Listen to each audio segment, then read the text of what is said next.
ნაციონალური მოძრაობის ერთ-ერთი ლიდერის გიორგი ბარამიძის მიერ გაკეთებულ განცხადებასთან დაკავშირებით აღზრულ საქმეზე გამოკითხვები გრძელდება გენერალურ პროკურატურაში.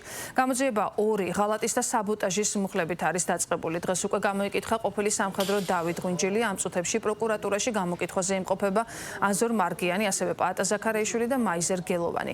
აფხაზეთის ომის ვეტერანები დავით ღვინჯილია და ანზორ მარგიანი კატეგორიულად უარყოფენ იმ ინფორმაციას, რაც გიორგი ბარამიძემ გაავრცელა და მათი შეფასებით ამ განცხადებაში დანაშაულის ნიშნებს ხედავენ, რის გამოც დაწყებულ გამოძიებას მიესალმებიან. გია ბარამიძე ამ პროცესში არ მონაწილეობდა. ანუ ის ყოველდღიურ საქმეში არ მონაწილეობდა. როგორც კი რაღაცა შევთავაზებდით, ქვია,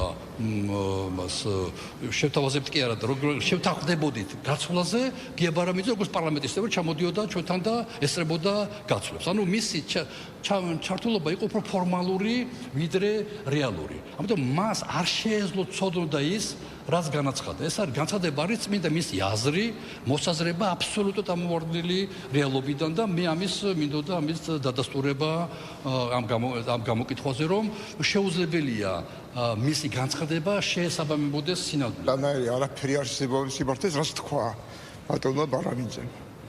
არაფერი არ შეიძლება სიმართლეს, თორემ მე პირველი დღიდან თითქმის ბოლომდე ყველა ბრძოლაში ვიღებდი მონაწილეობას.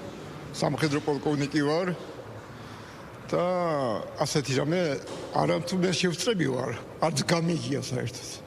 არასდროს მსგავსი რამე მოხდა სადმე, რომელიმე საბრძოლო ადგილას ან რომელიმე ქალაქში ან სოფელში.